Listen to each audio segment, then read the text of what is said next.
உட்கார மாட்டா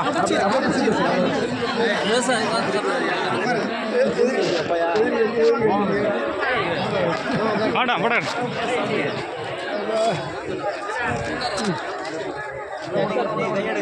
ரொம்ப கஷ்டமா இருக்கு. வாழ்வாதாரமே போச்சு.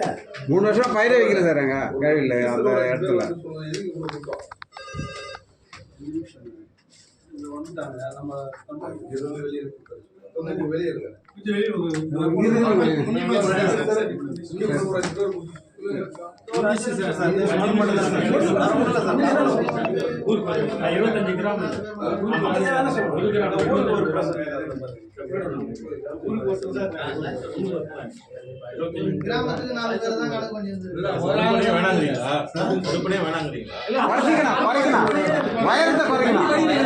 நீங்க தடுப்பணை வைக்கிறீங்களா வைக்கல தண்ணி போயிடும். தடுப்பணை வைக்கிறது பிரச்சனை இல்லை, அது உயரத்தை குறைக்கணும்.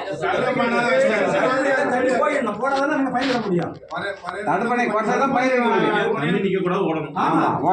இந்த தடுப்பணை வந்து பாதிப்பு இல்லை. அங்க இருந்து வண்டிப்பாலம் ஆர்டிக்கு வழி அந்த தண்ணி வந்து ஒரு மாசம் அந்த மழை பெய்யும். அந்த வண்டிப்பாலம் ரோடு வேற எந்த பட்டணமும் பாதிக்கப்படல. ஆனா இந்த உயரம் அதிகரிச்சதுனால கிட்டத்தட்ட 3000 ஏக்கர் நாங்க சொல்ல சார் வேளாண் துறை ஏன்னா தண்ணி நின்று 3 வருஷமா அவங்க பயிர் வைக்க முடியல. இங்க வந்து விவசாயிகள் எல்லாமே 3 வருஷமும் எந்த பயிர் வைக்க முடியல. இது வரைக்குமே தண்ணி நிக்குது. கிட்டத்தட்ட ஒரு மாசத்துக்கு முன்னாடி நம்ம நிறுவனர் வந்து பார்வையிட்டாரு. அப்ப பாத்தீங்கன்னா பூராவே சகதியா நிக்குது, பயிர் வைக்க முடியல.